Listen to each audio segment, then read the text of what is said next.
How you doing, Dr. Will? I'm doing glorious. It's a fabulous day. Yes, for the people who are listening and watching us, this is our second attempt to do a show since yesterday. We had a major storm to kind of. This is one of the challenges of doing a podcast through Zoom is that you depend on other things, and so if it wipes out your internet, your power, or whatever, you're kind of at the mercy of Mother Nature at the time. So. But I'm glad that you agreed to join me today and to do this show because I think this is an important show. I don't know if you remember or not, but it's been over like 17 years, I think. I took a course of yours that you offered that was sports and performance based. It was how to teach athletes how to become better athletes through hypnosis. And I happened to, just by circumstance, I was out on a walk and I was looking through my podcast. I listen to Joe Rogan a lot, and I listen to my own sometimes just to see if I'm doing good enough or not. And I found, and you came up, and I was like, "Wow, is this the same Dr. Will Horton that I met years ago?" And it sure enough was. And I just happened to click on just one of them, and it was. I was like, "This is brilliant," because I had been looking for somebody to talk about addiction. And this podcast you have is probably about 30, 40 minutes long, and you hit on all these points that I thought were absolutely amazing. And I thought, what a great show it'd be if I could get you on here. So again, I appreciate you taking time out and coming on the show to talk about addiction and what it is and how you saw that. You actually wrote a book called Alcohol and Addiction Solutions. That's what Yep. it's called? Yeah. Yeah. You just recently updated it? Yeah. It should be totally re-updated soon. I mean, I keep. One of the bad things about updating a book, there's always more to update. So Right. I think I'm going to just punt by the end of the month and get the updated version up there. Well, I think I want everyone to know that you're a hypnotherapist and a psychologist. And how many years have you been doing this? I've been doing the change work since the early 80s. I I got into the work due to an addiction. And once I sobered up, I started doing volunteer work as an alcohol and drug counselor, which led me into studying formally first NLP, then hypnosis. And then because I still had some benefits left from the government, as they say, the government benefits, I went back and got my doctorate in clinical psychology. Okay, so for people who don't know, what is NLP? Well, NLP, Neuro-Linguistic Programming, is how your brain works, not why. It's how your brain stores information. And so when you're making a change using like NLP, even more than hypnosis, it changes the process of how your brain does things. You don't have to challenge like the beliefs, the attitudes, and all this other stuff. You're just changing a process. And once that happens, different things begin to shift in your mind. I usually use the example of if you think about somebody you really like, a buddy, a pal, a friend, right? And you get their image in your mind. This is a person you really like. You like hanging out with them. If you imagine, if you close your eyes for a minute, they would like pop into your mind. They might be right in front. They might be to the left. Wherever they are. Great. Then if you kind of clear your mind and you think about somebody you don't like, they're just a whiner. They're maybe you know personally, just know of them. You just don't like this person. And you let them pop into your mind and you close your eyes, they'll take a different spot in your brain. It's just how your brain works. But what's interesting, now if you close your eyes and you take that person you dislike and attempt in vain to move them over to the spot of the person you like, see what your brain does, right? If you try, most people's brain will say no, they don't deserve to be there. It's like you'll move them over and they'll pop back. Or it just feels funny. It's like, no, I'm not going to like this person, right? And that's just how your brain's sorting information. It's kind of like, and people do it with everything. If you think of a food you really like, it's in one place in your mind. If you think of a food you really dislike, it's in another place in your mind, right? That's just how your brain's working. You're not challenging, if somebody goes, I really hate spinach, You could argue all damn day, excuse my language, that spinach is good for you and da da da da da. It ain't going in. It's not going in, you know, because it's how the brain works, right? But there's ways you can kind of circumvent around it to reprogram it like a computer hacker does. They get in there and they change the program, which will change the data and the output. And so that's how NLP works. Okay, so how's that different from how hypnosis works? Well, hypnosis, you have to, hypnosis for most people, 90%, especially the hypnotist, you use trance to get there. You have to take a deep breath, close your eyes, and use physical relaxation. With NLP, you could bypass that. You don't have to be in a trance state, right? You know, it works at the conscious level. And people argue whether that's true or not. And usually the comeback is much like what a hypnotist would say. If you've ever had an emotional response to a movie, you were in an altered state, wide awake. You had to be. You know, you had to be. Right. So I know with hypnosis is one of the things is that, you know, because the subconscious and the conscious mind are separate and they learn differently. And so you're saying that through NLP that these habits don't need to be ingrained, that they can change through NLP rather than being put in the subconscious where it learns with repetition and experience and that thing. Yeah, well, but you're actually, well, you know, you're still accessing the subconscious mind. You're going in the back door, not the front door with trance. You know, you kind of bypass this, you know, so and it still operates on a few factors like hypnosis, you know, but it's still, you're just kind of going in and changing the program. So would you say that one is maybe stronger than the other? Like, for instance, I always think about affirmations, positive affirmations. Like you can sit there and tell yourself in the mirror, I'm good looking, you know, I'm charming, and gosh darn it, people like me type thing. So, you know, but to actually use hypnosis to ingrain those beliefs into your subconscious mind, it takes a stronger hold. So would you say that's the same with NLP, or do you think they're the same?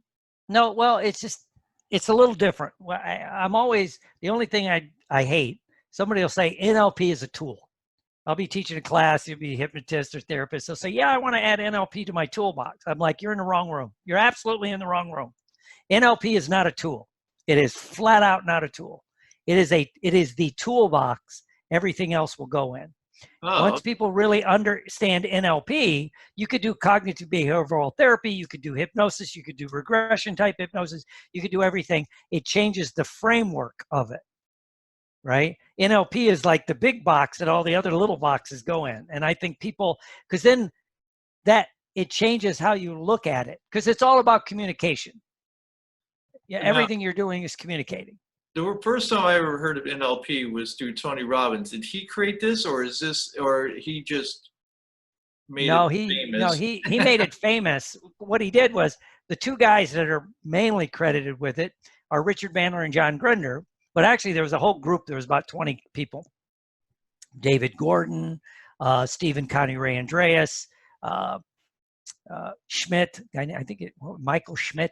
There were a few people, and they were studying it. And to be honest with you, it came out of Berkeley, California in the late 60s and early 70s. And really what they were doing, they were getting high and playing with hypnosis and how things seemed to work, right? Now, is this the same thing that was going on back in the 60s in San Francisco and all that with the government and getting people on LSD and practicing? No, this was, it took place at the University of California, I think Santa Barbara or Berkeley, one of the two. And you know, John Grinder had his doctorate in language, so he'd study language. And supposedly Richard Bandler was getting a computer programming degree. I've heard this story change over the years, right? But it is true that John Grinder was an assistant professor of linguistics. He studies language. And so they started studying, you know, why are some therapists more effective than other therapists? So they looked at a few therapists. Don't want to give a whole course on it, but it's like internet. Why are some people successful? So they looked at the language that they did. And what they found was, and then they studied Milton Erickson with hypnosis, is these language patterns, what they call, bypass the conscious mind. And so they began to study, how people are more effective. That's really what it boiled down to. And then it kind of took off because it worked. And they actually would have called it more hypnosis, except for the fact hypnosis it has a weird connotation now. It had a horrible connotation in the 60s and 70s. So they came up with this word, neuro-linguistic programming, which sounds scientific. And as minute it sounds scientific, people go, oh, it must be something to it. And Right. so they did it. And they were training people left and right. What Tony Robbins did, he took the techniques of NLP, right, which gives you a framework for change, and he gave it to the general public. He didn't just teach therapists. He wasn't just teaching other people like how to do it, because NLP was mainly training therapists. He comes from, he was the main guy for Jim Rohn, the motivational speaker. So he knew how to put on seminars. He knew how to put on a show. He knew that most people do not care about how you do it as long as it works. Right. That most of the people coming to a seminar just want to change. They don't want to learn step A, step B, step C, and go change other people. So he took it to the general public, which, so you had the NLP people training 20 and 30 people at a time. Suddenly Tony Robbins is doing 200 and 300. And then he wrote his book. And, to this day, 40 years later, almost 40, he still gets 3,000 to 7,000 people in a room. Yeah, he does. As far as I know, he's the best. He's at the top of the food chain. Let's put it that way. So yeah. And he does it to you. He doesn't show you how to do it. I'm always amused. People go, I know all about NLP. I just want to take this class from you, the master or the trainer, because I know all about NLP. Great. Where'd you study? Well, I've been to all the Tony Robbins stuff. Okay, great. You've had it done to you. Can you do it? Right. And usually I have to use the analogy of that's like my friend who had heart surgery saying he's now ready to be a surgeon. No, there's a whole process you got to learn. It's funny because you mentioned the fact that, hypnosis had this weird connotation to it. Like a lot of people think it's voodoo, or there's other people who think that, it's just, complete and utter nonsense. And and I'm sure you've dealt with this. I've even had people tell me, oh, hypnosis doesn't work on me because my mind's too strong. And I go, really? I go, so if your mind's so strong, why are you 40 pounds overweight? Because if your mind was that strong, you would be able to prevent yourself from being overweight. So he wasn't happy with the question, but it just went to show that, there's no such thing as a mind being too strong. It could be that you're not willing to, be part of it. And yeah, when people tell me that, I'm like, interesting, because the research says the smarter you are and the more concentration, the better hypnotic subject. People with low IQ and paranoia are horrible subjects. So that puts them in a different thing. But I also say that, would you agree that like Navy SEALs and Army Rangers and Spec Op guys are strong-willed, strong-minded? Would you agree with that? Everybody goes, yeah. I go, they are some of the best hypnotic subjects on the face of the earth. You're absolutely right. They are. As long as they trust you, they're great subjects. And I think that's something I've always adhered to, is that, hypnosis works as long as the person who's doing it is that the person trusts them, and in the end, the second thing is that you really, really want this, whatever it is that you're working on, that you really want to do this. I had a grandmother call me one time, and she said, I want to hire you to get my grandson to quit smoking. And I said, well, does your grandson want to quit smoking? And she goes, no. I go, well, it doesn't work quite like that. I go, he has to have that desire. So yeah. He's like, yeah. oh, okay. I love that. I get people to do that. I want you to do this. Like, get my wife to do this, or my husband. I say, do me a favor, take $150 out, put it on the table, set it on fire, because that. Right, exactly. So, and then be mad at me, because that's what will happen. So using NLP and hypnosis on addiction, what is addiction, and how's addiction like different from a habit? Well,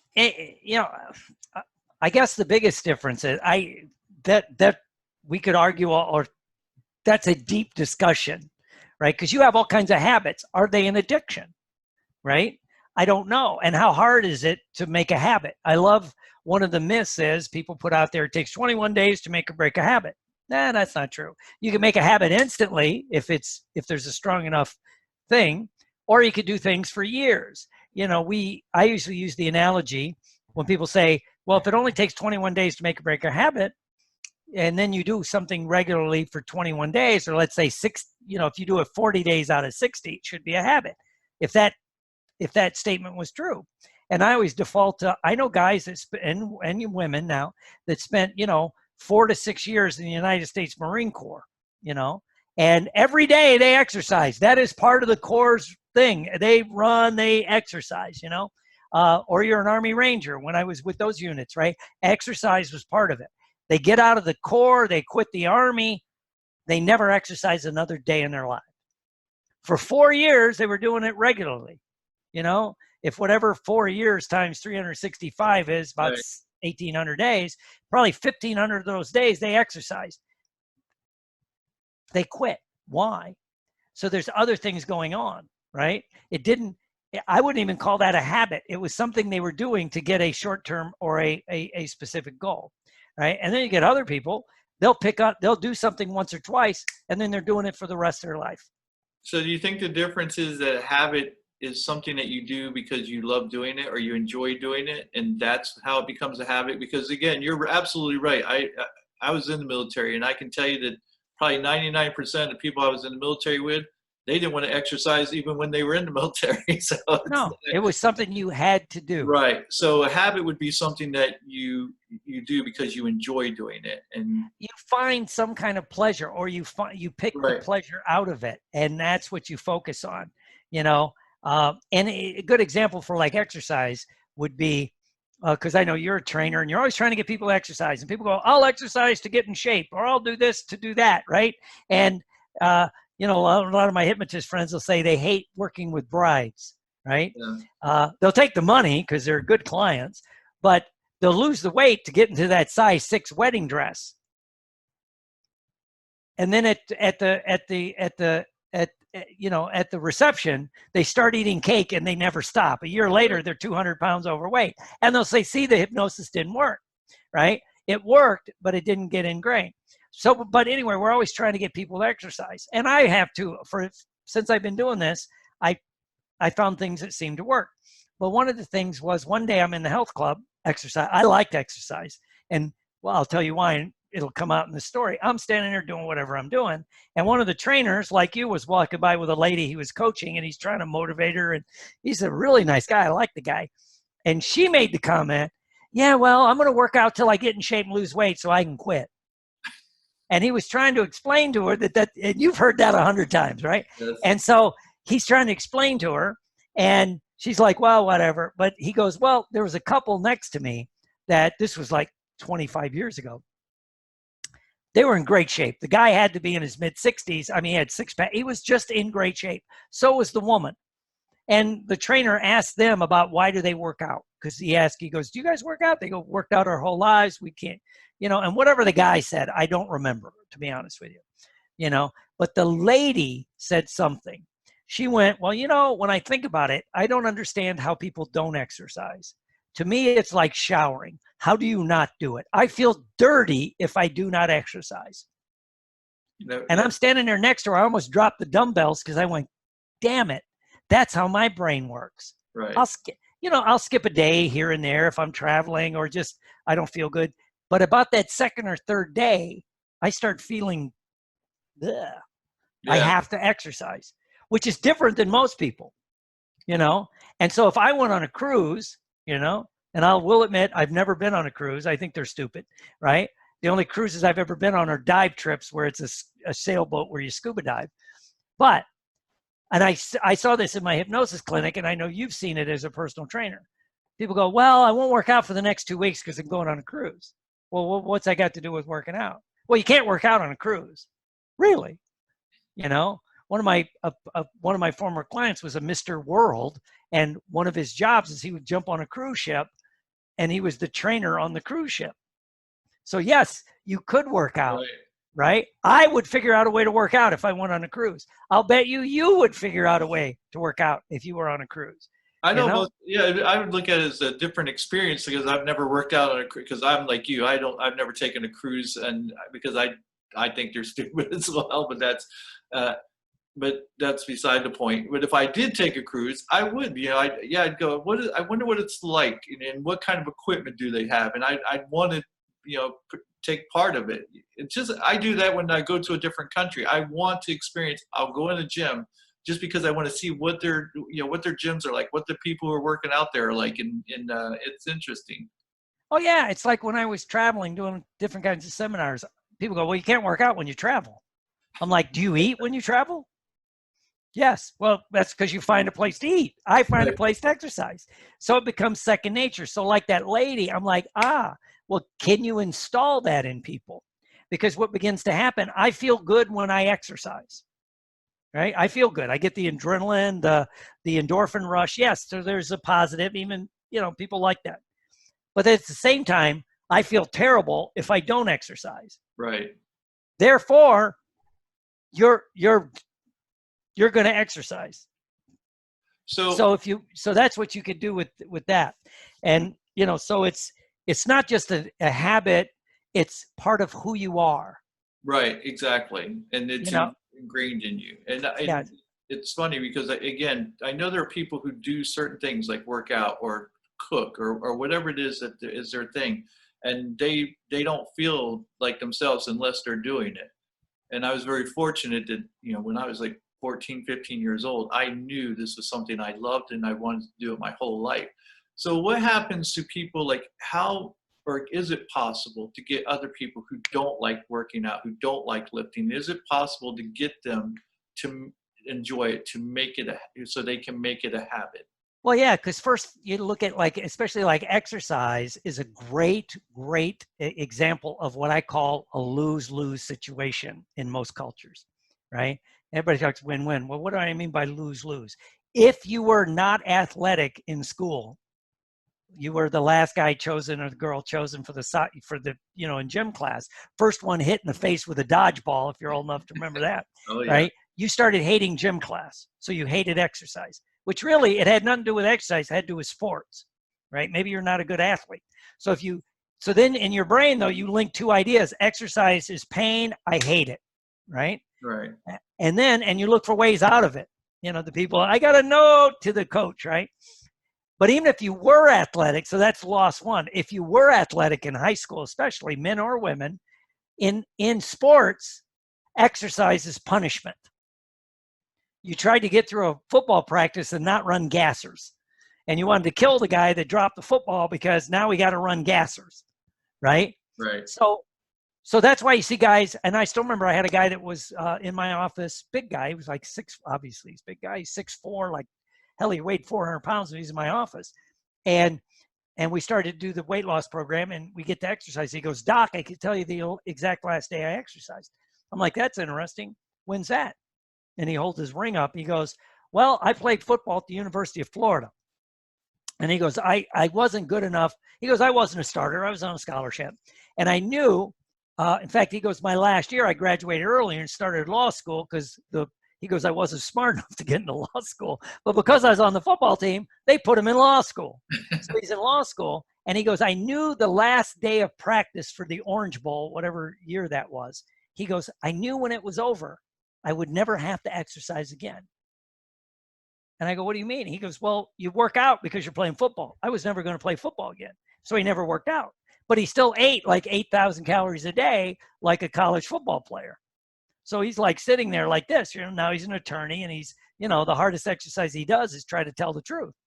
And so anyway, but he had that lose-lose, right? And there's only a few people that however it happened in their heads, they enjoy exercise. It's part of who they are.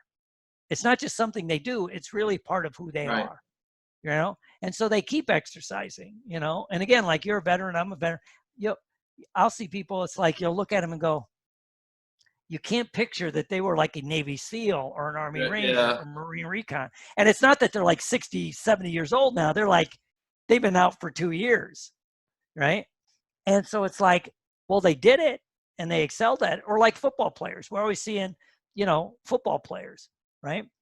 And so I think what we have to do is model what works. And that's what I've also done with addiction. So it's all this whole kind of idea in your head. So it's just getting them to rethink how they rethink. Because I know one of the things I've done with clients is I go, people will sit there and go, I hate running, I hate doing the treadmill, and I said, I want you to just close your eyes for a second, and I want you to think about this. I said, I want you to imagine that you're in a wheelchair and your legs don't move any longer. I go, how bad do you think you would love to be able to run again if you were stuck in a wheelchair and could never use your legs again? All of a sudden, walking and running doesn't seem like the worst thing on the planet, does it? And so if we can just get them to reconfigure the way they think about these things, I think that Right. you're right that Well, yeah, and there's a process you can do where you find something that people love to do. They would do all the time if they could, right? This is a Richard Bandler technique, and I was there when he did it, and he was working with a lady who would love Godiva chocolate. It's called the Godiva chocolate pattern, right? And so she described it, and you could see she's doing her mouth. She goes, "Oh, I love Godiva chocolate." Well, she was a fit woman. She wasn't overweight or anything. And he goes, "Well, you obviously don't eat it all the time." She goes, "No, it's a treat, but when I'm going to eat." So it was what he elicited from her was the excitement of getting to eat Godiva chocolate. right. And he anchored that in, what we call an NLP, anchored that in. Then he went, because she wanted to do something she didn't like to do, and which was paperwork, but we could do it for exercise. So then what he did is he had them imagine exercising, and then he took the feeling of excitement and put it on the feeling so it overwhelmed the dread of exercise. Oh, Right. okay. Yeah. So it started to work. It makes you more prone to go do the activity. Well, I was doing that for like several years. It worked pretty good. I'll be honest, worked really good. Not perfect, but nothing's perfect. And then after I heard that person talk about how you feel dirty if you don't. So what I would do with people is tell me something you love to do, eat Godiva chocolate, pack to go on a vacation, spend time with somebody, make love, whatever it is that gets you off, right?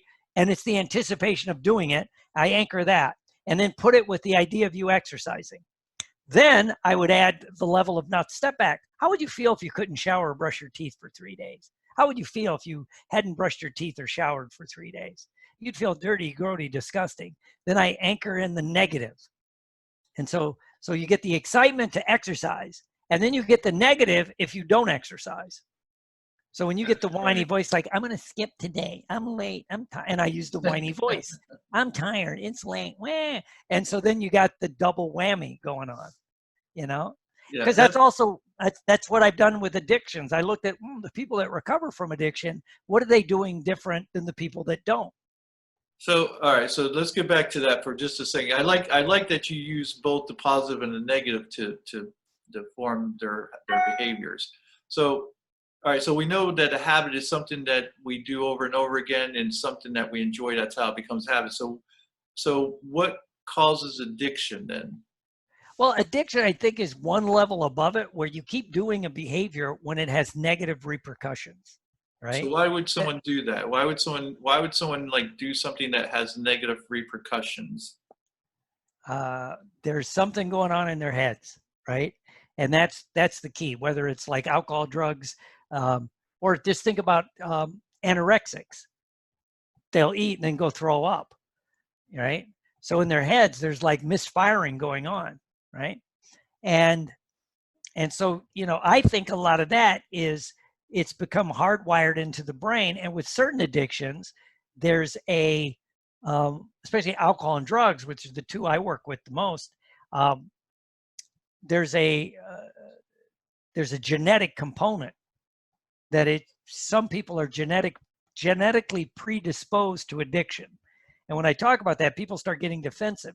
Well, just because you're genetically predisposed to something doesn't mean it's going to happen. You could be genetically predisposed for diabetes. If you eat healthy, the odds you'll get diabetes is almost zero. Right. If you're living at Dunkin' Donuts, and Dairy Queen, if you're predisposed, it's probably going to pop up, right? And the evidence for that is, even people that get diabetes, especially, the juvenile onset or type 2, the late onset diabetes, if they clean up their diet, it's not that they're not diabetic, but their body is working again. And so that's kind of, I think there's a genetic predisposition. So what seems to happen with addictions is, and that's why I call it a brain-based disease. When certain things happen in the brain, and like, especially for an addiction, it switches to a self-preservation mode. So it's not like I want to drink. It's if I don't have a drink, I'm going to die. Right? And again, the people without that will never understand it. They go, that's stupid. You won't die. But if you feel like you're going to die, you will go and drink, even if all the negative in the world's going to happen. Like that girl that's anorexic that can't eat, but she's so weak she can't get out of bed, right? All the logic will not override it. Yeah, because again, I saw this girl at the gym one time, and she was bones, and she would come in twice a day, and she would get on a treadmill for at least an hour. And I told someone, I said, someone needs to contact her relatives or somebody, because if she doesn't get help, she's going to die. I mean, she was, and yet in her head, she saw only fat. That's all she saw of herself.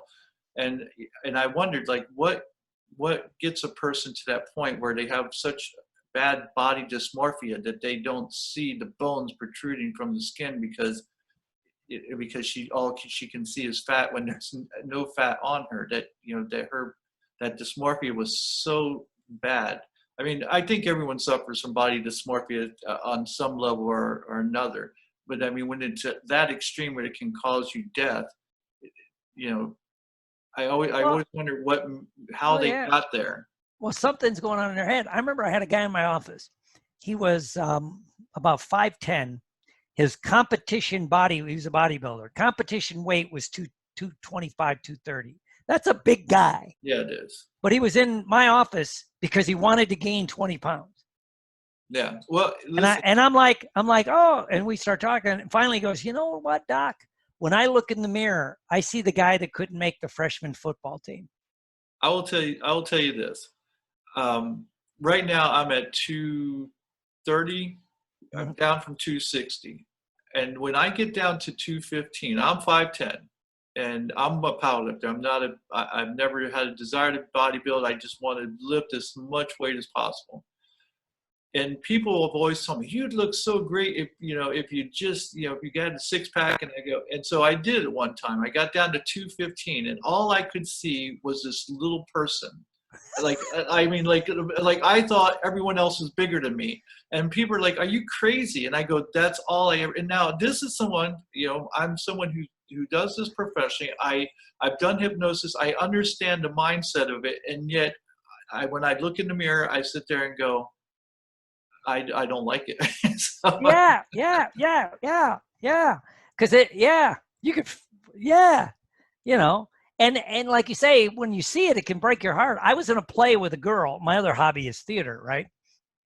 I was in a play, and she was anorexic, right?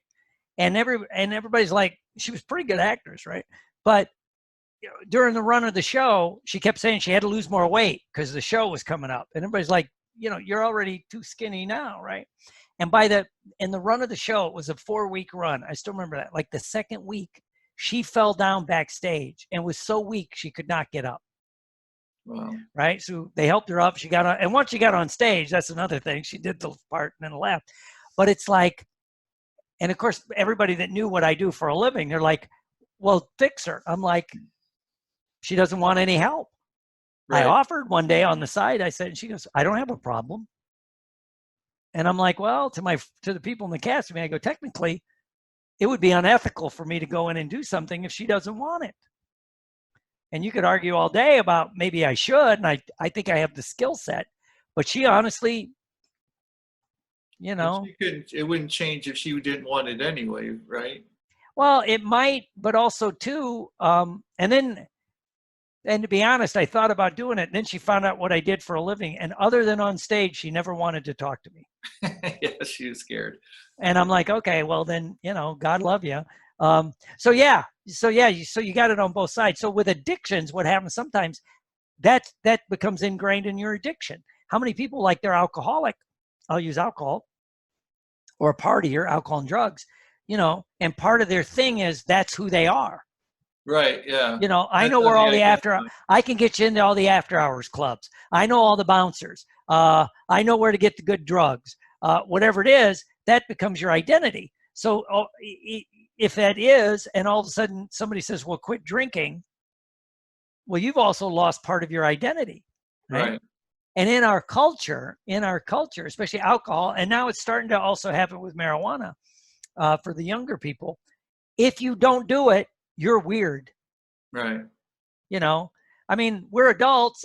You know, I'm older than you, but I'll be at a party, like especially in the theater group, and somebody says, "Oh, would you like a drink?" No, I'm fine. Are you sure?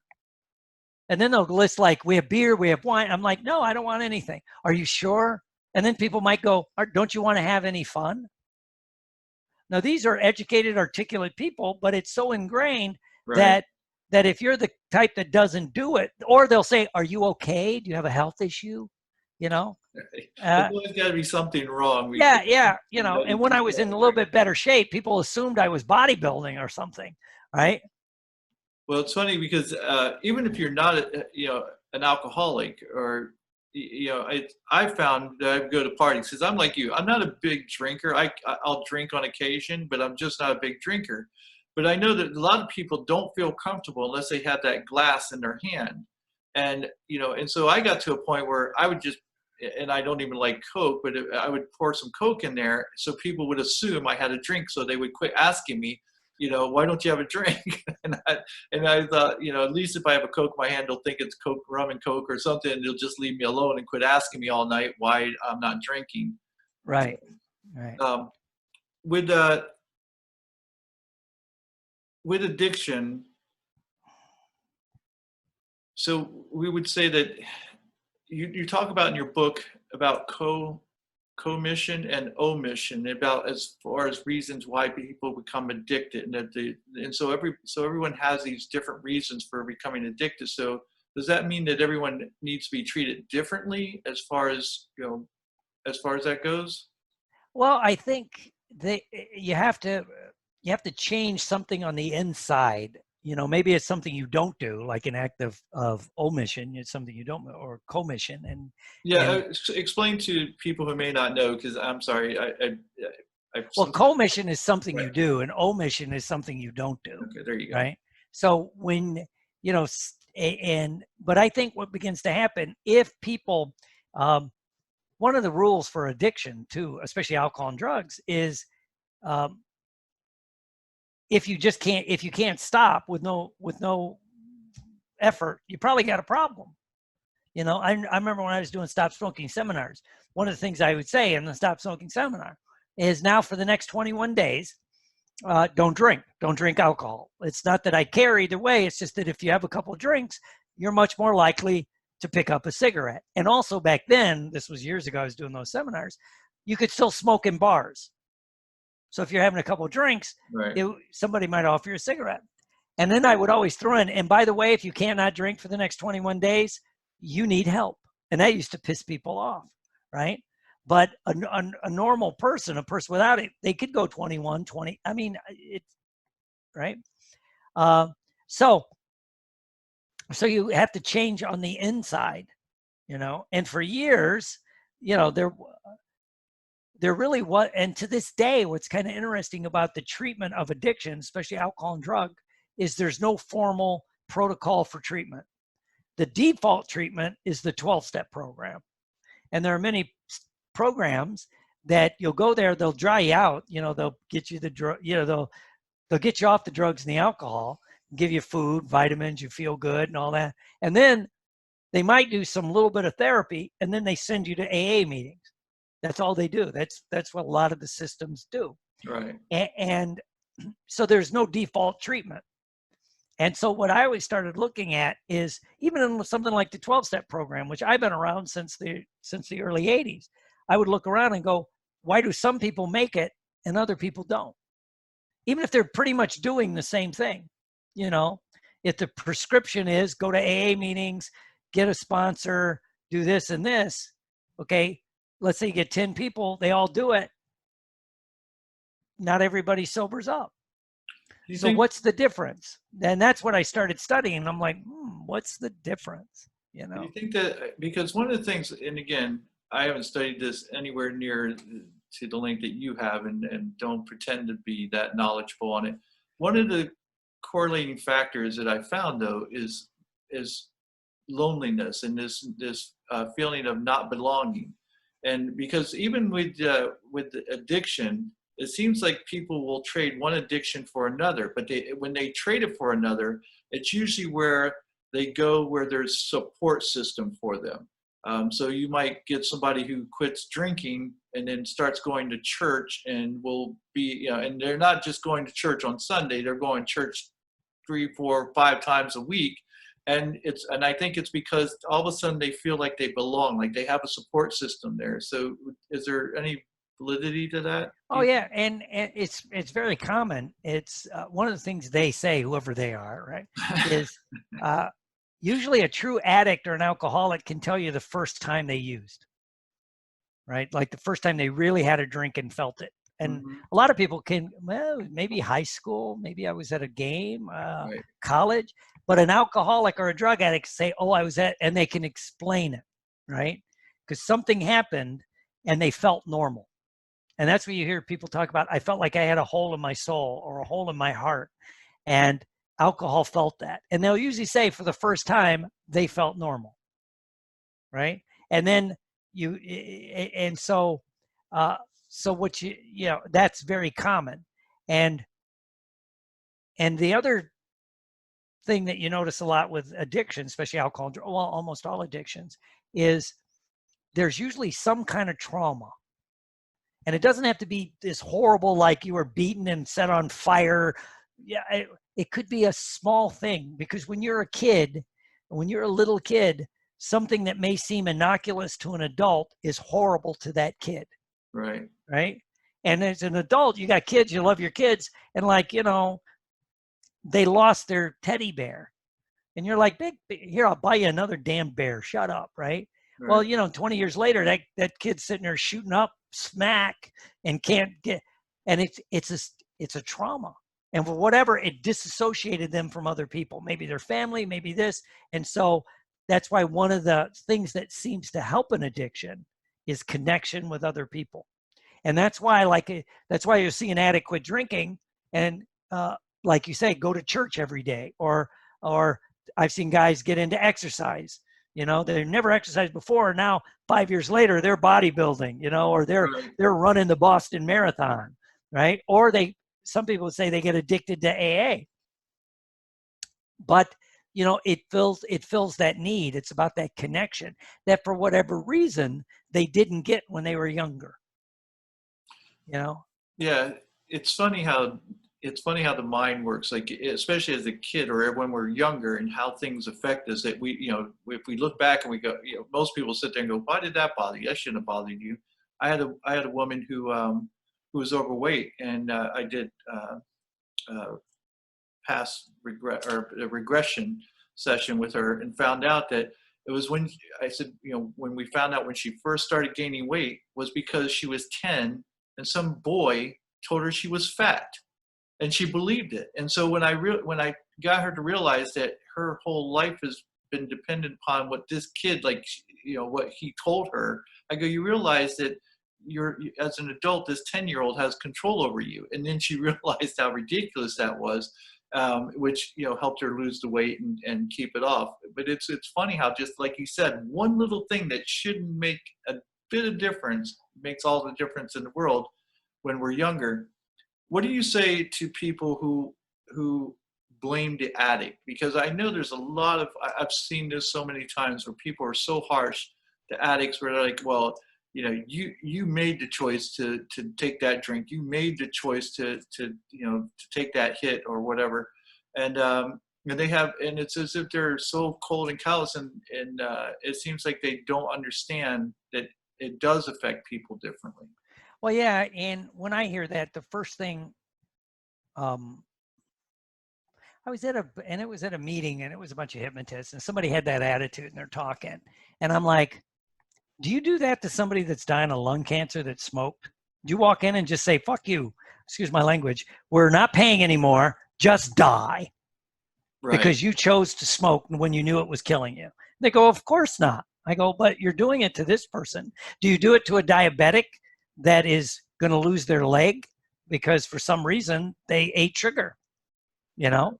And so it's the stigma, it stigmatizes like what especially alcohol, drugs, and other addictions, right? It stigmatizes it. And it's easy to do when you don't have it.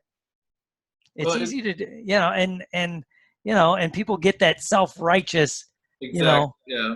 And I think it's easier to get self-righteous when you made a point in your book where we've criminalized addiction, which I never heard of it put that way, but that's exactly what we've done. It's not like we criminalized drugs, we criminalized addiction. Yeah. And it was a brilliant point. Well, and it's like, yeah, because also too, you know, there's so much money in it. You know, Right. and do they, my big bitch, and excuse my language again. No, don't listen. You can say whatever you want to say. This is one of those podcasts where it's raw and okay. tell They like don't. They won't go put a CEO of a bank in prison that's fronting money for drugs, but let a guy sell but let somebody sell, you know, a pound of weed. That son of a bitch is going to jail for 20 years. Right. Right. But even if they catch the bank, it's usually like, that was bad. Don't do that. Right. And then they'll go open another bank. So, but it's the criminal, because there's money in it. Right.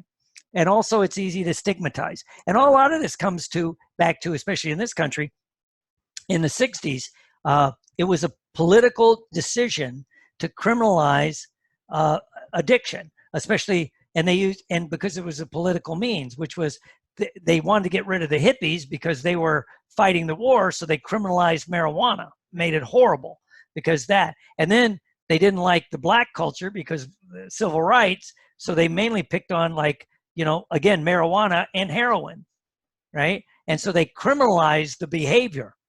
Right. Right. And and at the same time, they were calling it a disease. We don't criminalize any other disease in this country.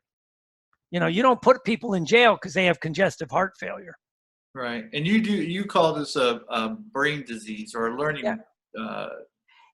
bad learning behavior. It's a bad learning behavior, and then it becomes a brain. It's like certain people have an allergy to alcohol or drugs, and it manifests itself as an obsession to do it. You know, so if you know, it's like if you're allergic to shellfish and you eat shellfish, you're going to go into anaphylactic shock. It's just what your body's going to do. If you're an alcoholic and you have alcohol, your body goes into a different kind of shock where it wants more alcohol. It's just the way the body responds. And some of this they're mapping now in how you take a normal person, if you want to say that, and a person with alcoholism, and you give them a beer, their brains react totally differently. Right. Totally differently. Right. And that's why they start looking at, there's a brain-based thing going on here. Well, I think that you make a great point that it's almost like an allergy, because you're right. There are people, my father was one of them. He smoked until he was like 12 or 14, I don't remember.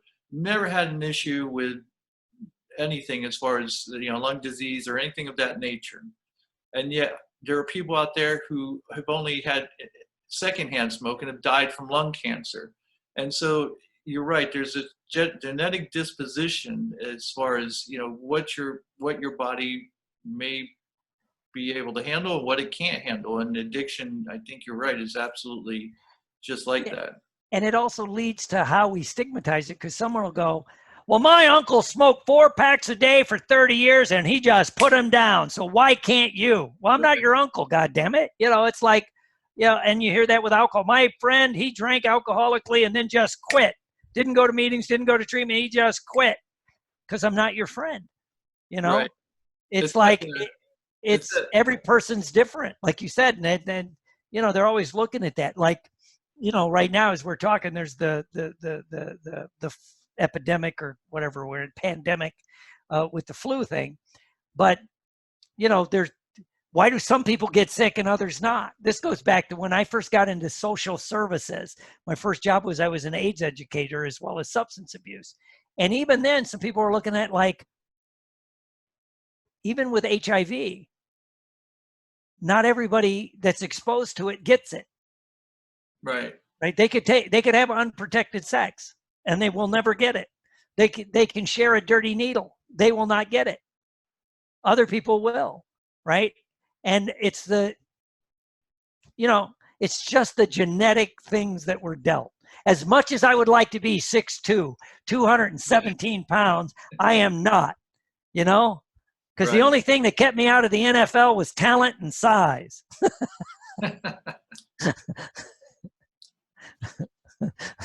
Probably the truth for most of us. um,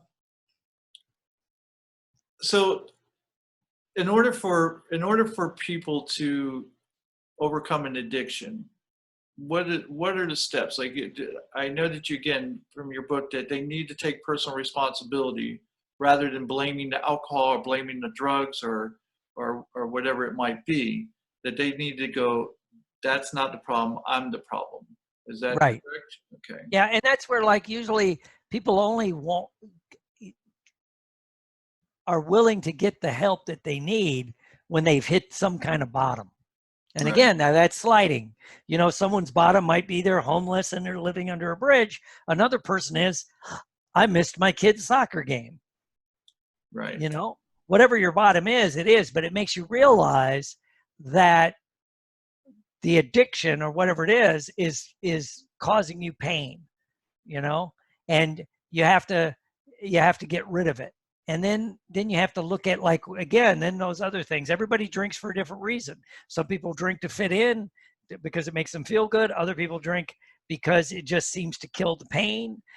So there's all these different things. But what you have to do is basically, I think, change how you think about it. So and I always default to the statement, that's not who I am anymore. Because I've seen that look at that, talking to thousands of people that have recovered. The ones that really recover, whether they go through the 12-step program, therapy, church, exercise, when they talk about the drinking or the drugs, they'll say, that's really not who I am anymore. Right. And it's not denying that it happened. It's just like, it's not who I am anymore, Do you think that you always need to know the why to figure out the how? Like, I had a friend, let's say I had an acquaintance who was / friend, and she was so stuck on the past and all the things that happened, she would never let go of the past to be able to move forward. And I've seen that, several times in people where it's like they feel like they have to figure out the exact moment, the exact why, in order to let go and move forward. Do you think that's necessary? No, I argue that all insight gives you is insight. Right. You could go and I met people that have deep insight on why they're dysfunctional. They're still dysfunctional. They haven't changed the what they're doing. Exactly. Right. But now they know why. Now they know why. And the why, sometimes it's not what you think. Right. You might think it was this, but you find out it's really not. Right. And I think you can one of the things you have to do is live your way into good thinking. Many people think they can think their way into good living. It actually takes both. You have to start doing, they say if you want self-esteem, you got to do some esteemable things. You got to do things that give you self-esteem. All right. And so if you take some kind of action and you're making those changes, you're living your way into thinking better. You're not just thinking about it. That's why you'll see some people go, oh my God, I got to quit drinking. I'm going to church. And they'll go to church like 3 days a week and they'll pray and they'll meditate and they'll do that. They're still drinking. Right. And I'm like, dude, you got to, first step of sobering up is stopping drinking. Whatever program you're doing works better if you don't have the alcohol. Right, exactly. So you're talking about psychoneuroduplication. So basically what you think expands. And so by changing, and you made this point earlier in the podcast, you were talking about self-talk and how you talk to yourself. And because again, if I forget who said it, but it's basically like, if you tell yourself a moron, you're going to begin to believe you're a moron. If you tell yourself you're a genius, you're going to believe that you're a genius. I think too many people tell themselves that nowadays. Yeah. But so that duplication of how you speak to yourself, that's an important part of this as well. Yeah, and again, what are you looking at? You know, you got to retrain your reticular activating system, the part of you that finds all that stuff in the outside world. You know, I always use the analogy, and to people that don't understand it, if you ever wanted a new car and you don't know what kind of car you want to buy, so you're looking at this, you're looking at that, and you're looking at suddenly you go, oh, I want to buy a Ram 1500 pickup truck. You'll see that truck everywhere you look. Yep. The day before, you wouldn't notice it, right? Because Right. you told your brain, this is important to me. You know, and I always tell other people, it's like whatever kind of woman you find attractive, that's the people you will notice in a group.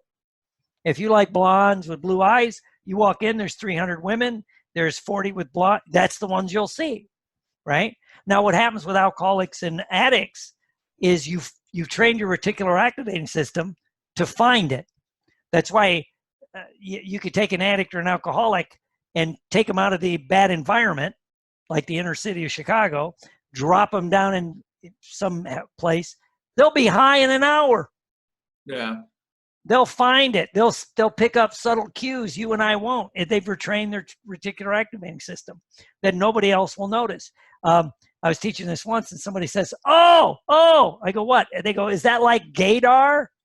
You know, why a gay man or woman can always find another gay man or woman? I go, I never thought about it, but I'll bet you that's that. It is. It's what happens is you pick up on subtle things that you're just not aware of. For instance, I'm gay, but until I came out, I never saw a gay person in the world. Once I came out, all of a sudden, I saw them everywhere. And it's not, you know, You do that. I can't do the one eyebrow thing. You do that. Yes. Oh. And You could sing show tunes? exactly. Well, you know, it's funny things because, again, and they're generalizations for the most part, but like, for instance, you'll never see American straight men eat dinner together unless it's a business dinner. They just don't go out and eat dinner together. Straight men don't walk with their arms crossed. And these are just things because I would look at someone, I go, that person's gay. And I go, how do I know that? And then I would observe things and I go, because this is something that a straight guy wouldn't do. Gay guys tend to be much nicer than straight guys when they're talking to people, especially women. You know, they're much more considerate and courteous and actually listen to women, where most straight men are like, yeah, because they've got, you know, other things on their mind when it comes to women. Gay guys don't. So you're right. So I can see how alcoholics, drug addicts, and them, they'll see things that might be subtle that you and I would never see, or, you know, or someone who's not an addict, and they'll pick up on it in a heartbeat. Yeah. And do you use video, or do you just use the audio in the recordings? No, I do the audio as well. Okay. Because I could go, yeah. Anyway, but the thing that happened, like you say, yeah, but also now take that one step further. If you retrained your reticular activating system, I'm an alcoholic, I want to drink, I will find something to piss me off. You know, my boss said, oh, good job. Oh, fuck, I'm going to get fired. Oh, I might as well go drink, you know, and all my boss said was, good job. I mean, but I looked for it and I found it. You know, maybe my boss was making fun of me. Shit, I don't know, right? But you've trained your reticular, and so what you have to do is retrain it to find ways to stay sober. The same way you're an exercise guy, you've trained your reticular activating system to find ways to exercise. Right now, the gyms are closed, but you could do. You probably got weights at home. Yeah, I do. But you can do workouts with just your body weight. You don't need. Yeah, I've been doing Taibo. Right, yeah. You know, and, yeah, it's like, and I found out I've lost all my hand-eye coordination. But, but yeah, so it's like, so that's one of the underlying things, and all of this, most people aren't aware of. So how do you change that, right? And again, what does culture have to do with it? When you were mentioning about the gay men, a lot of people pick all this up and it becomes subconscious. Think about the subconscious things our reticular activating systems are taught. Like, you know, you can't really have fun unless you have a drink. You can't really do this unless you have a drink. And or get high or whatever it is, especially depending on the culture you're from. And so you have to begin to reshape that subconscious mind. And then again, you get into the whole thing of where do you get the people that you can emulate or model, as we would call it. If you come from a family where everybody drinks, and now you want to learn how not to drink, where do you find people like that? Right. You know, I know in the gay community, when I was first doing the work, one of the things we made a push in the Chicago area, it was there, but we funded through this organization a couple of gay 12-step meeting rooms, right? So people felt more comfortable going to there was a couple gay clubs, you know, and we didn't sponsor them forever, but we gave them the funding money to at least get the building started opening up, to have because again, in certain subcultures, where do you go to meet people? Right. You know, and especially in the gay subculture, it's the bars. Well, I can't drink. It's hard to go to a bar and not drink. Right. So now what, right? And we're seeing that with other things. So. Well, I know in the gay community that addiction is a problem, and mostly because I think, you know, gay men, it's a lot easier now than it used to be in our time, but they use it, you know, drugs or alcohol as a coping mechanism to be able, because, you know, I mean, imagine being someone that you couldn't live your true self. You couldn't be yourself because you had to hide that because of the repercussions that came from being yourself. And so I think that lends itself to the fact that, you know, people do become addicted for different reasons. And, but it's, you know, it's a problem regardless.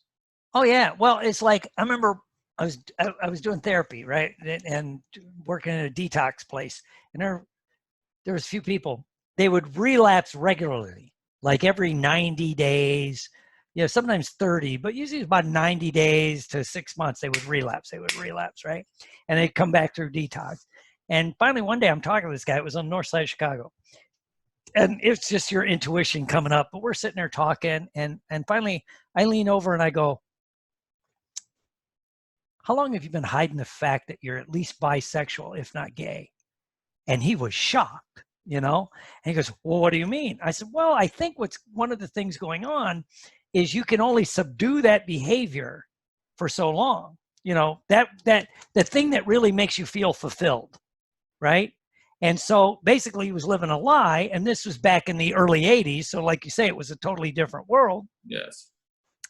And that's where I came up with it. I started thinking that, like, because I heard someone else say it and it made sense to me. I go, son, you just got to get to the point where there's nothing in your life a drink will make better. There's no pain a drink will really take away. And there's no behavior you need to do that you need a drink to do. So either you stop the behavior or you get comfortable with doing that behavior sober. Right. And he looked at me and I said, so here's my suggestion to you. I want you to stay cold sober and go to the bathhouse.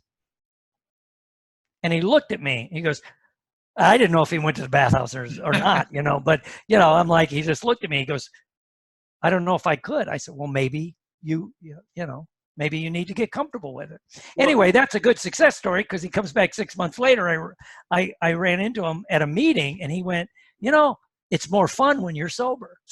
Yeah. It absolutely is. I think some of them forget that because it's been so long since they go out to enjoy themselves sober, and that they don't realize that. I think that brings up a point too, that there has to come a point for everyone, and especially addicts, where they just go, I don't give a damn what people think, and I don't give a damn what people say, and I'm going to do what makes me happy. And what I mean by that is like not to care so much about what they think, that you feel like you have to drink or take drugs to be able to you know, pacify them. Or does that make any sense to you? I don't know. Oh yeah, well, it's expressing myself right. Yeah, it's also why you see a lot of addictive behavior. Now, whether they're really addicted, people who drink heavy in their 20s, especially men, it just right. seems, and a lot of them will start almost like aging out. by their late 30s, early 40s, they're just not drinking that much, because A, your body doesn't respond like it does when you're 28, when you're Right. 38 or 48, right? And B, some maturity thing kicks in where you go, I don't care what you think. I'm not drinking, Right. right? Yeah.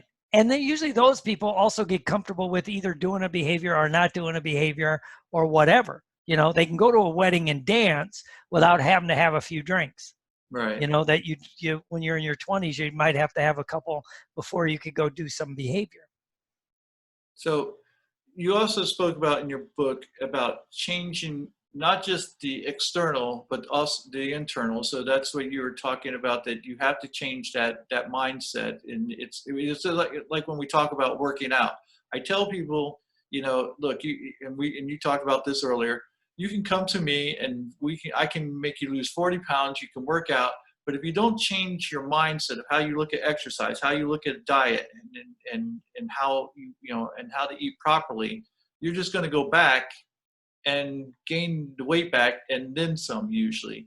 So when an addict is changing the external, they need to go through the same process to change the internal. Yeah, and then and I have a different model of addictions, real quick, which I call it the happy rat syndrome, right? Where, real quick, this will take a couple minutes, but bear with me because this makes you got all the time in the world. This makes sense to me, right? There was a commercial where it showed like a rat, and then they got the rat hooked on drugs, and then it showed like they took the rat and it's hooked on drugs, and they throw a female rat in, and basically the rat would OD, right? It would do drugs till it died. And it started the whole zero tolerance, drugs are bad, right? And the war on drugs are bad. So kind of like it looked at it that way. Well, some people looked at that study and said, there's a problem with this. First of all, rats are very social creatures, right? Much like humans, they survive as groups, right? So they duplicated the study. They took a rat, they got it hooked on a couple of different drugs, different rats. And then rather than like throwing a female or throwing food, they took the rat out of the unhappy rat cage and put it in a happy rat cage where there were food and there were baits and there were things to stimulate it. All the rats left the drugs alone. They were there, but they wouldn't do the drugs, right? So it's like, interesting. So once they put them in a happy rat cage, they started to change their behavior. It kind of goes with, at the same time, in the United States, we're going through Vietnam, right? And the height of the Vietnam War, we had 500,000 troops in combat, average age 19. And it was an unpopular war. It wasn't like now where, hey, thank you for your service and we love you. It was like, dude, they were spitting on you. I went in at the end, right? And so these young men, especially, were taken out of happy rat cages, put in Vietnam, an unhappy place to be, right? And you weren't supported. It was horrible. And so people self-medicated with drugs and alcohol. It's a lot of guys started doing, of course, Vietnam, you had hashish, marijuana, and then the military pumped in a whole bunch of alcohol, right? And so guys would self-medicate, either smoke or shoot, whatever, right? So the government was gearing up for this huge onslaught of these veterans coming back from war that were alcoholic and drug addicts by all clinical definition. And so they were gearing up for it. And what happened when all these guys started coming back, the problem never materialized, right? There was a small problem, maybe about 10%, right? And so what happened, and they could track the ones that came back with a problem were going into unhappy situations, maybe the inner city or parts of the country where there were no jobs. So there was no hope, no future, right? And so it made me start, when I read that, I'm like, right? And so here's what I think happens. Now here's my theory of addiction. Most of us, when we're little kids, we don't drink or use drugs, right? Small subset, most don't. So you're abstinent just because you're abstinent. You might see your parents drink or society, but you don't drink. And then when you get into usually high school, middle school, high school, you start experimenting with drugs or alcohol, right? It's just what happens. Every parent will say, not my kid, but how many, right? So they experiment. Now, most of the people that experiment right? There'll be some that go, I don't like this feeling. I don't like this feeling, you know? One of my cousins was like that. He got drunk in high school. To this day, he's never drank again. Didn't like the feeling. I don't understand it, but I'm an alcoholic. But anyway, so they go back to being, now most of the people that experiment, most of the people will go to be social users. They'll drink, they'll not drink. I'm not saying they might not get drunk, go to a wedding, get drunk, go to a football game, get drunk, but it doesn't affect their lives. They may go periods of time without drinking. They're true social users. But then you have some of those people that are social users that start abusing the alcohol and the drugs, right? And it could be for something negative like the soldiers in Vietnam, right? Or you're going through a bad divorce and you don't know how to handle it, so you start drinking too much. Someone close to you dies and you can't handle it, so you start drinking, right? So you're abusing it, right? For some external reason. And it doesn't have to just be negative. It might be positive. You go away to college and you join a fraternity that they drink like nuts, right? So for 4 years you drink and you party, right? You first come out, so you're always in the bars, partying, drinking, this and that. So you're abusing the substance, right? Now, even those people, most of those people that are abusing the substance, negative or positive, will age out of it. You know, they get out of Vietnam, they come back, they get back into a routine. They don't ever drink or drug again. They could, even though they fit the criteria, they don't. The guy that's the party maniac in college graduates college, gets a job, gets a career, gets married, and he goes back to being a social drinker, right? Mm-hmm. The guy that comes out or the girl that comes out, she over parties for a few years, and then it's like, whoosh, it dropped. Maybe drink, maybe not drink. So maybe at 27, they're drinking alcoholically, but at 37 or 47, they have a drink, they don't have a drink, right? Now, that's most people. But then there's a very small subset, and maybe it's just the genetic predisposition. They can't stop, right? They can't stop. And to me, that would be the person, their only choice is drink or use or don't drink or use. There's no moderate in that middle. Right. You know, but that's only going to be like 3 to 5 to 7% of the population that drinks. That is going to get to that point, you know? I think that you're again, I believe that you're absolutely correct, because I mean the whole Vietnam thing, if you just look at what about that, the fact that these people, the majority of these people could come back, so after using drugs and alcohol and being in this unhappy environment and coming back to a good environment, that they no longer needed to, you know, partake in that, or at least, you know, not to the extent of abusing it. I think that the only ones who come back who don't are either, like you said, they're either in an unhappy environment or they're predisposed. So addiction, it sounds like that in order to have an addiction, you have to be predisposed genetically for it to become an addiction. Would that be a fair? I would say that, you know, and there's a great line from one of my favorite movies, Animal House. That's what a deep guy I am, right? Animal House. And it's where the dean tells the guy, you know, fat, drunk, and stupid is no way to go through life, son. Yeah. Right? Because they're partying through the whole thing, right? And when I watch it, I'm like, right? But what's cool in college is horrible when you're 37. Right. You know, because just like, growth. Yeah, well, and it's like, you know, in the gay community, you know, that party atmosphere in your 20s is sad when it's in your 40s. Right. Right. And so, and some of that people age out, but then some people, those that can't, they need some extra help.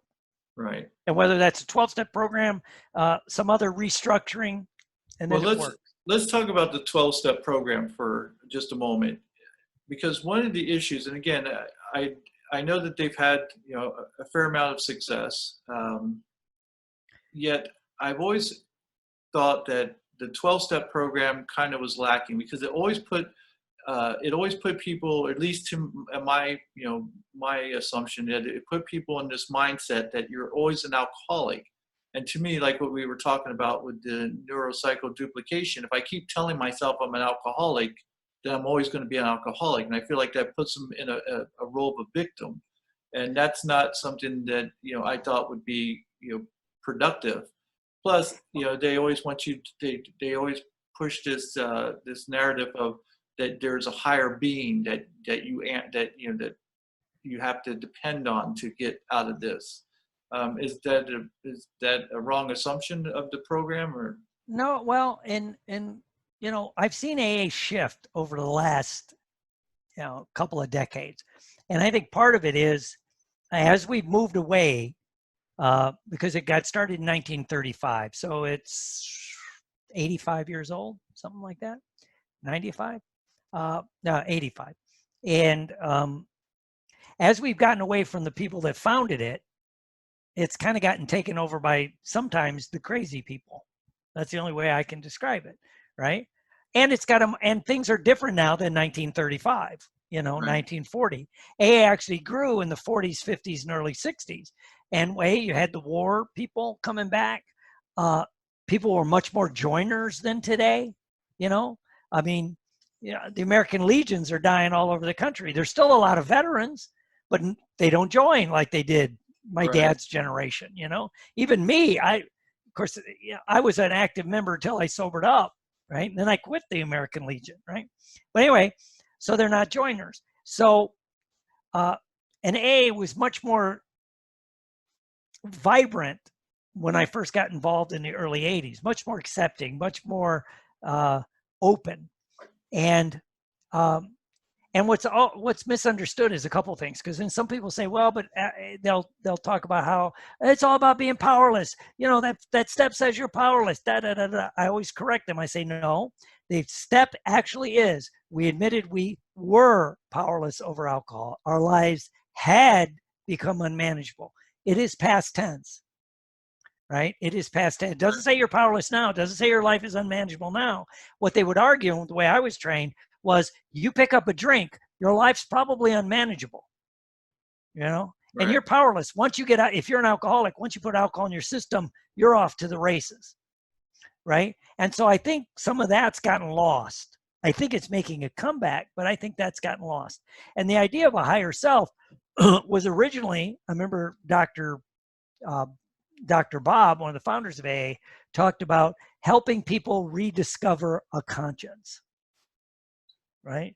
And because when you're actively using, you probably have a war with your conscience all the time, your conscience Right. all the time, because you're doing behavior you don't want to do. As you say, we have cognitive dissonance.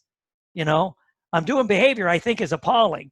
I'm stealing money from my clients so I can drink, right? So you have to crush this. So one of the things you have to bring back is that, right? Right. That conscience. And also too, I think the biggest misunderstanding from people not in the 12-step program is most of the people in it have no negative connotation about the word alcoholic or addict. To them, it just, like when I say it, because people go, after all these years, Will, and you're this psychologist, you've written these books, do you still say you're an alcoholic? Yeah, I'll say it. If I'm at a meeting, I'm an alcoholic.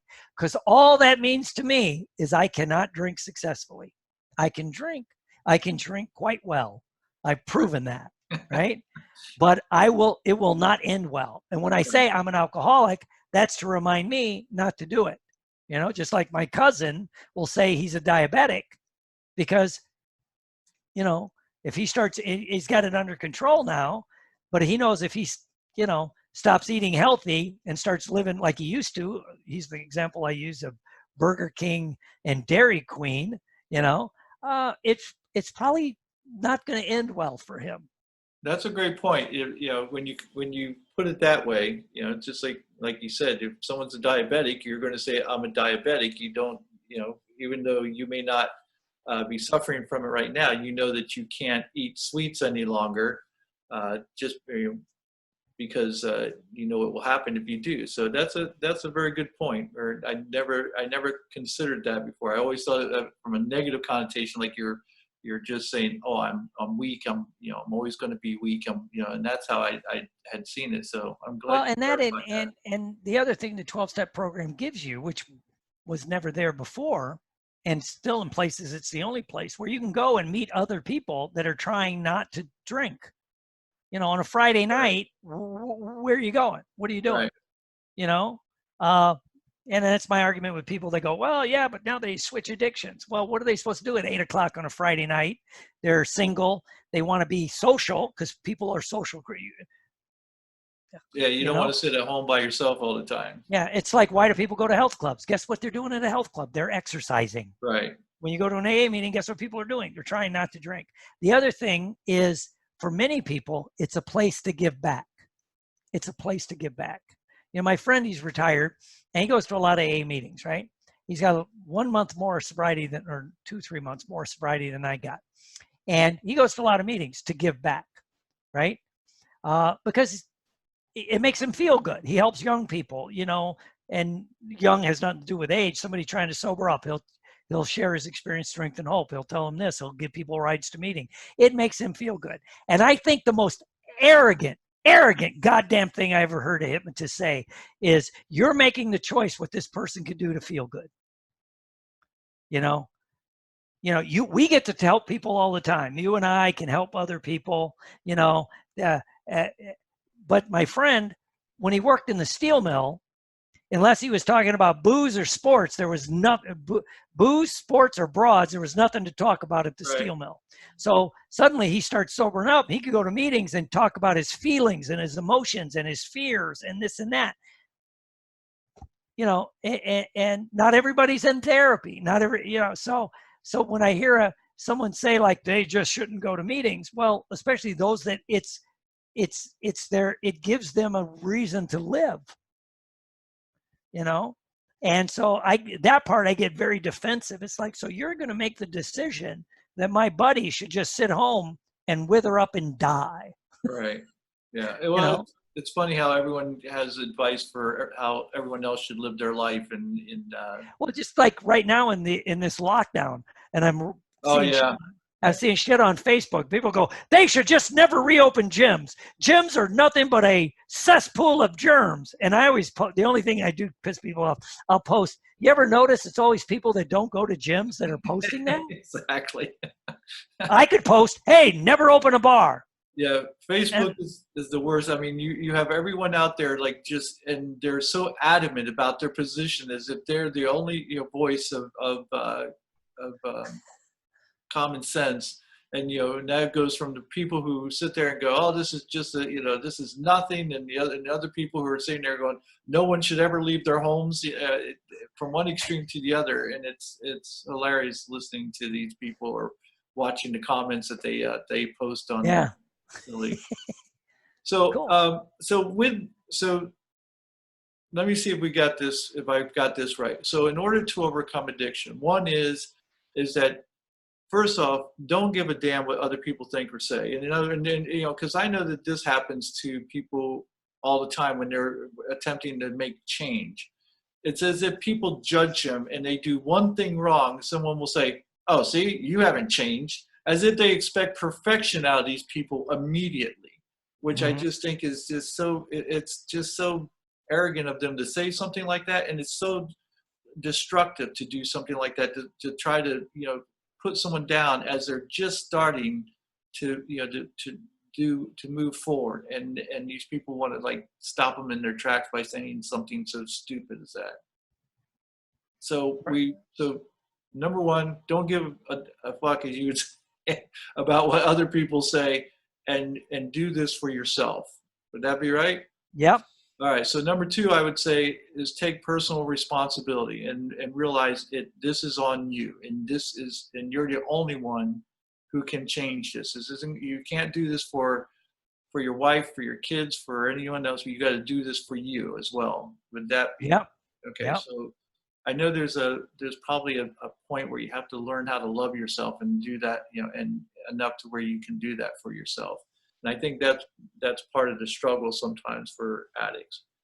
I think another important part would be what you brought up today is understand that this is a genetic disposition. This isn't anything because you're weak-minded, you're not, you don't have enough willpower or something, but this is a genetic disposition that you carry. And it's just like being a diabetic, that if your body doesn't accept sugar as well as some others, then you need to quit eating sugar. And that's just, part of what you need to do to be healthy.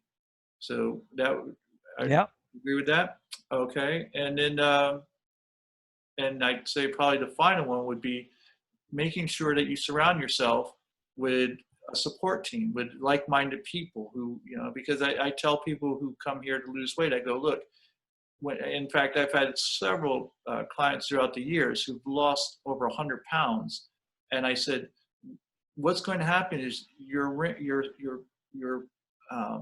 circle of friends is going to change, because you're not going to have, the same things in common any longer. It's not going to be about, oh, let's get together and go out to the restaurants, and eat and drink and do all that stuff and indulge to, an excess in food. They said you're going to be finding friends who are out biking and running and all those things that you enjoy doing now, and your old friends are not going to want to do that because it's not who they are. And so I think that's an important part that people realize. It doesn't mean that they can't be your friends. You're just not going to do as much as you used to do together, and you're not going to have as much in common. And it's important to find that support system with people who are like-minded. Yep. So do you have anything to add to those? I would say too, always be prepared that people that you think will be your supporters will be the people that try to bring you down. It's like the thing about you put 3 crabs in a bucket. As soon as one crab starts crawling out, the other 2 will pull it back down. And so when you leave, especially in addiction, whether it's alcohol, drugs, sex, even food, if other people are miserable and they see you change, that's threatening to them. Yes, it is. You're absolutely right. And you right. just got to be prepared for it. And some people, they think, oh, my parents or my spouse or whoever, my lover, will be the most supportive. Maybe not. Yeah, most times maybe it's not. Yeah. Yeah. There's one last thing I want to say as well. And I'm glad I remembered this before we ended, because I think this is brilliant on your part. I think it's important that people that want to change, they need to want it badly. And you used the metaphor of the third monkey trying to get onto Noah's Ark. So if you would elaborate just a little bit on that. Yeah, I forget where I got that, but it's like if you want something really bad, you got to be like you're the third monkey on the ramp to Noah's Ark, and it's starting to rain. So you got to fight with everything you got. You got to have that attitude that I'm going to do this no matter what. What branch of the military were you in? The Army. What did you do in the Army? What was your MOS? 95 Bravo, which was military police. Okay. Well, it's like when you're going through Ranger training or SEAL training, one of the things they're looking for in their people, because I did a study with what's the difference those that make it and those that don't make it, and it's rarely physical, because Right. By the time you get there, you're already ready to do whatever. It's to develop the attitude that the only way I'm leaving is in a body bag. Right. That's who they're looking for. And if you have that attitude, they'll help you out. So you got to envelop that attitude of, I'm going to do this with everything I got. And most people don't really experience the joy of going all in. They always hold a little bit back, because that way if they fail, they go, well, I really didn't try. Right. And to me, that's sad. I'd rather try something as hard as I can and not get there, because you tried. One of my friends, an associate, was a command master chief in the Navy, right? Which is big honcho in the. He ran a SEAL unit, right? And he goes, because somebody said, well, what do you think about somebody that tries out for the SEALs and doesn't make it through the training? And I remember he went, I have more respect for them than all the people that don't have the guts to try. Yeah.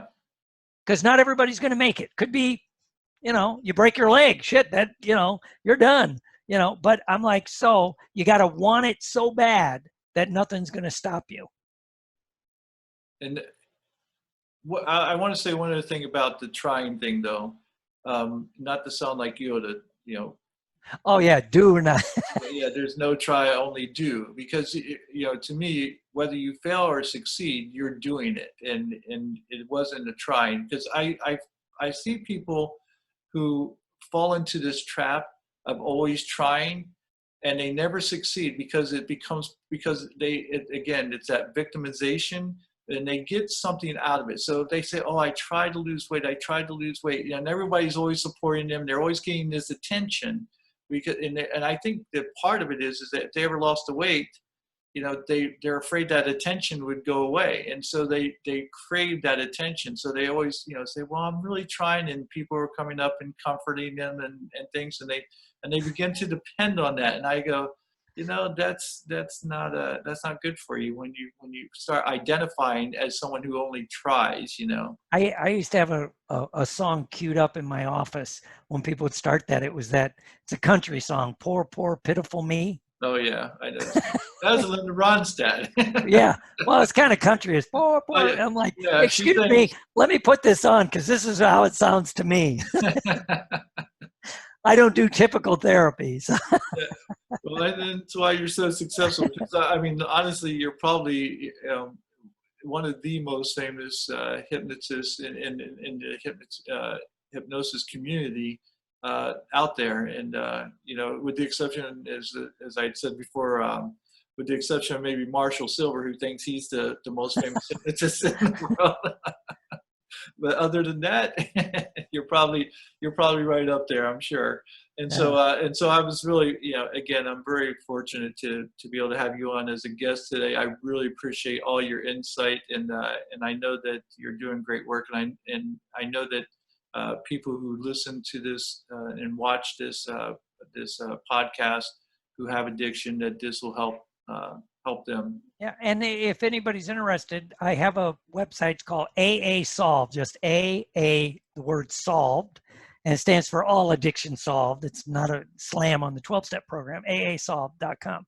And it's a totally automated approach to overcoming an addiction, videos, audios, homework, things like that. So if anybody's interested, they just can look that up. So you also have another website. Is it Dr. Will Horton?